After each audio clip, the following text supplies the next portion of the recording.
Bismillahirrahmanirrahim. Assalamualaikum warahmatullahi wabarakatuh. Selamat pagi, salam sejahtera bagi kita semuanya.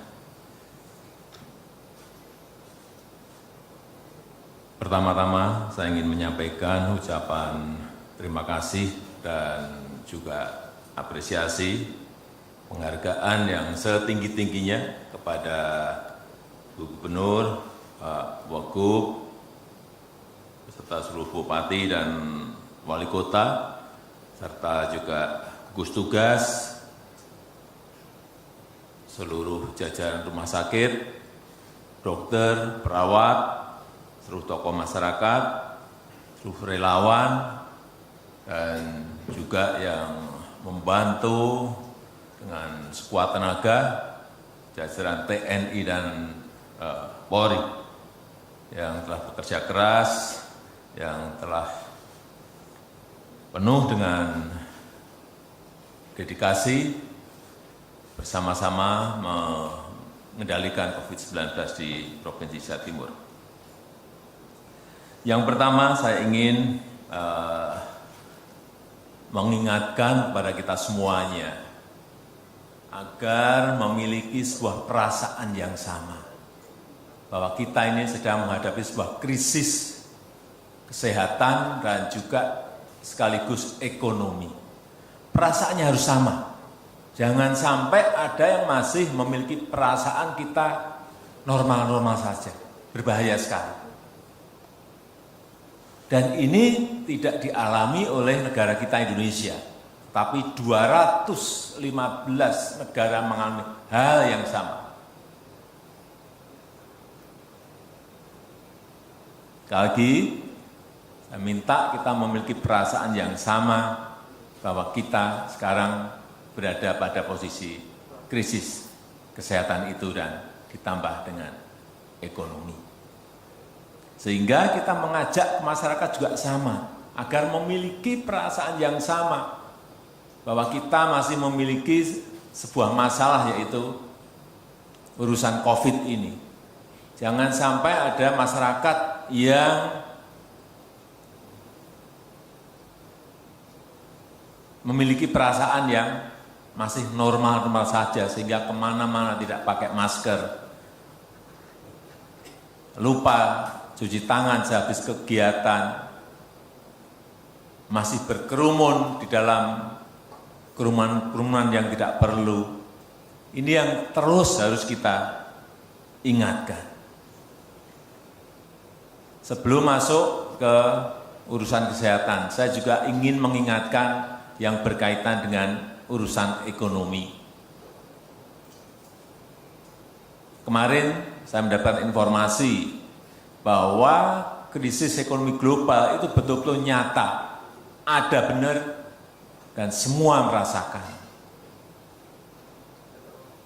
IMF menyampaikan, memprediksi bahwa tahun 2020 Amerika akan pertumbuhan ekonominya akan minus 8. Jepang akan minus 5,8%.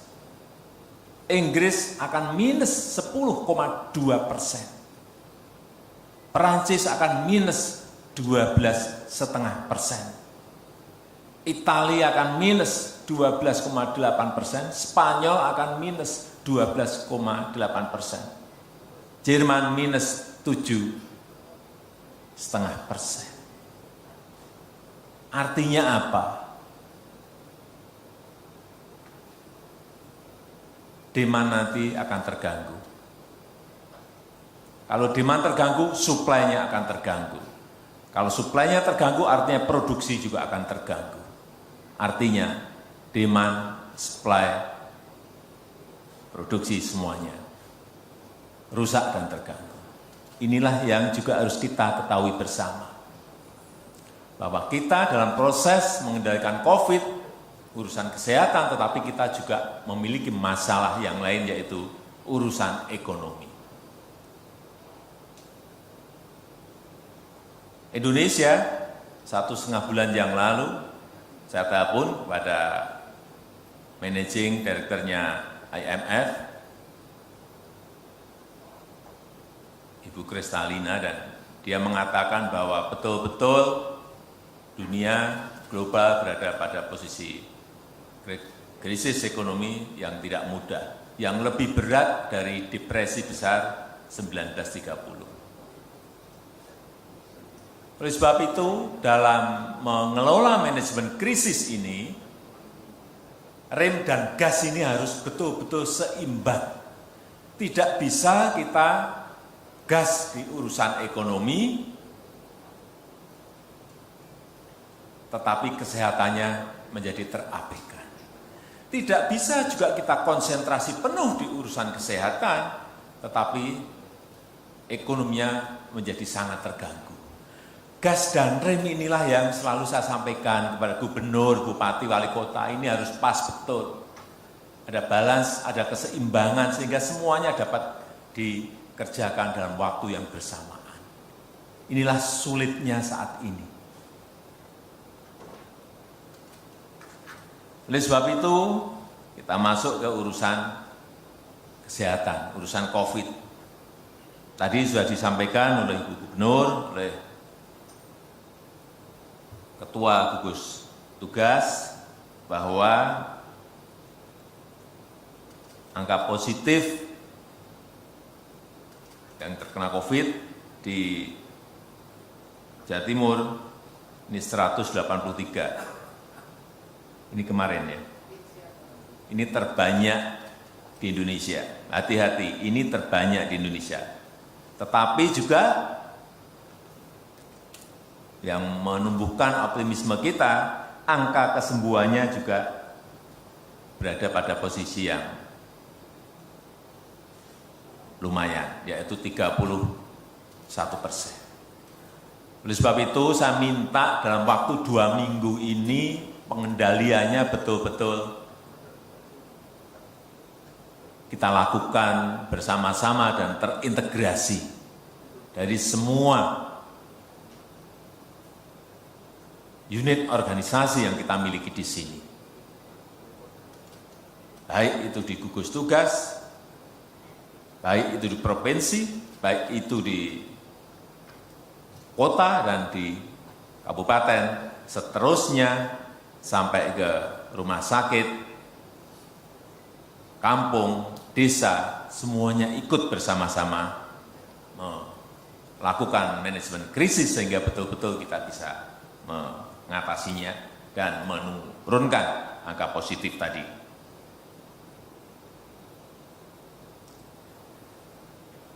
Yang paling penting ada kerjasama yang baik, ada sinergi antar manajemen-manajemen yang ada. Saya melihat memang yang paling tinggi adalah di Surabaya Raya. Ini adalah wilayah aglomerasi yang harus dijaga terlebih dahulu, dikendalikan terlebih dahulu. Nggak bisa, Surabaya sendiri nggak bisa. Gresik harus dalam satu manajemen, Sidoarjo harus dalam satu manajemen, dan kota kabupaten yang lain. Karena arus mobilitas itu yang keluar masuk adalah dari bukan hanya Surabaya, tapi dari daerah juga ikut berpengaruh terhadap naik dan turunnya angka COVID ini.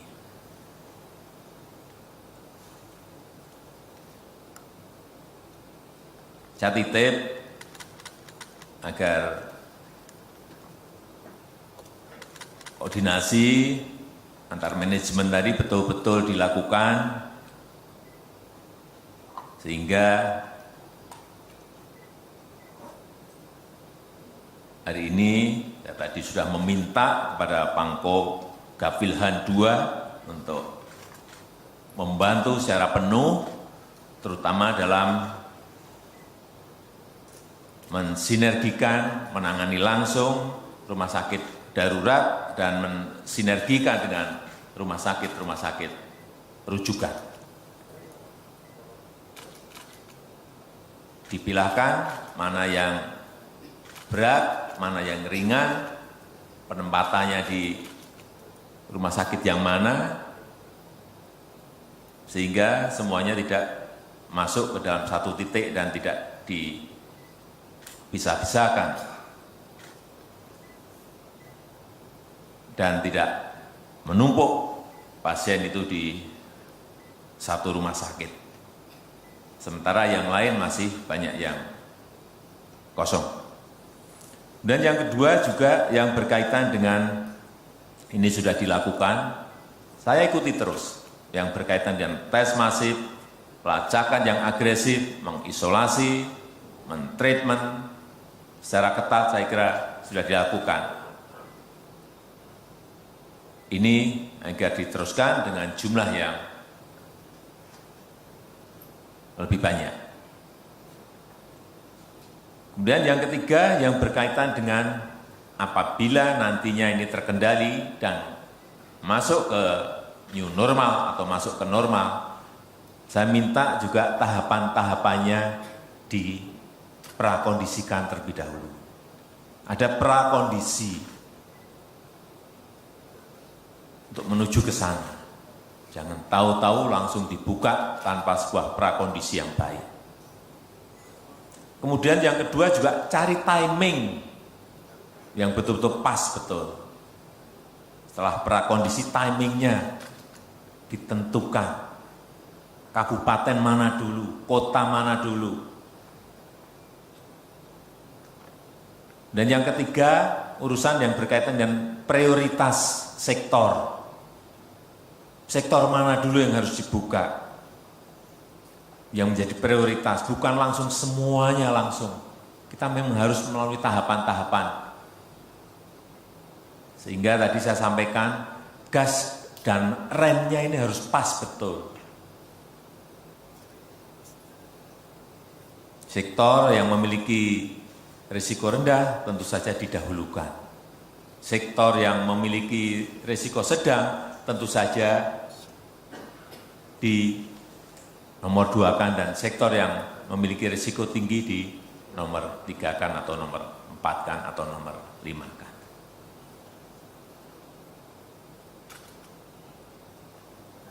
Yang keempat,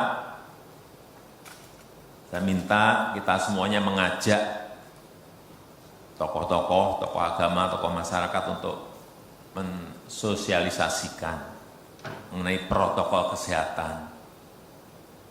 Pentingnya memakai masker, pentingnya jaga jarak, pentingnya cuci tangan, terus diulang-ulang. Tadi disampaikan oleh gugus tugas bahwa masih 70% yang nggak pakai masker. Ini angka yang gede banget. Oleh sebab itu saya minta, hari ini juga saya minta pada gugus tugas nasional, Pak Menteri Kesehatan, kirim masker sebanyak-banyaknya ke Surabaya, ke Jawa Timur.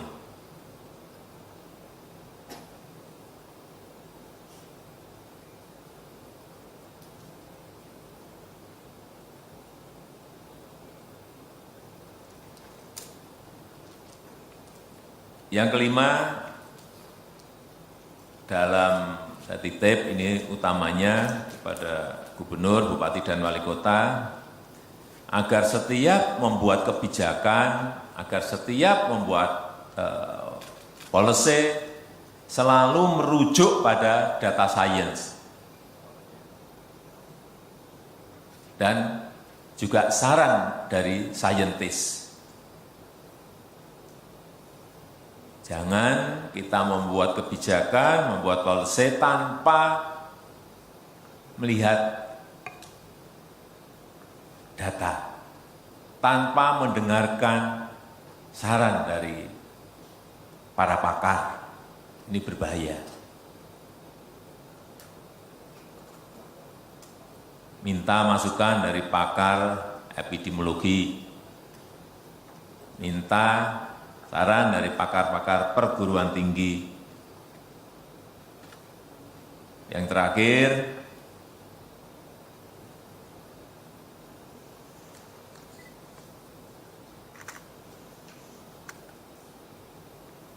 Bapak Ibu sekalian,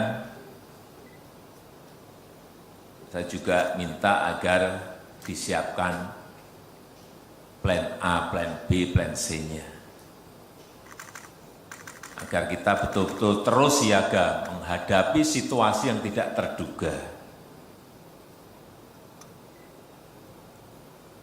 Hati-hati, informasi yang saya terima tadi pagi, dunia sudah mendekati ke 10 juta kasus positif. Hati-hati, kita tidak ingin ikut terseret kepada angka-angka yang besar. Oleh sebab itu perlu kita terus siaga menghadapi situasi yang tidak terduga. Kalkulasi semuanya, hitung semuanya, siapkan antisipasinya semuanya, baik yang namanya rumah sakit darurat, kebutuhan SDM, kebutuhan tempat tidur untuk isolasi, baik di rumah sakit darurat lapangan maupun rumah sakit rujukan, betul-betul disiapkan.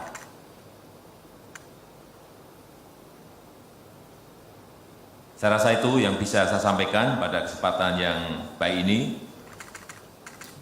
Terima kasih atas seluruh kerja keras Bapak, Ibu, dan saudara-saudara sekalian. Saya akan memantau terus, mengikuti, dan juga melihat data-data yang ada di Provinsi Jawa Timur, dan kita harapkan dalam 2 minggu ini betul-betul ada penurunan yang signifikan. Baik R0-nya, baik RT-nya, semuanya kita harapkan bisa turun sehingga kita bisa masuk ke sebuah tatanan normal baru dan masyarakat bisa beraktivitas seperti biasa. Terima kasih. Saya tutup. Wassalamualaikum warahmatullahi wabarakatuh.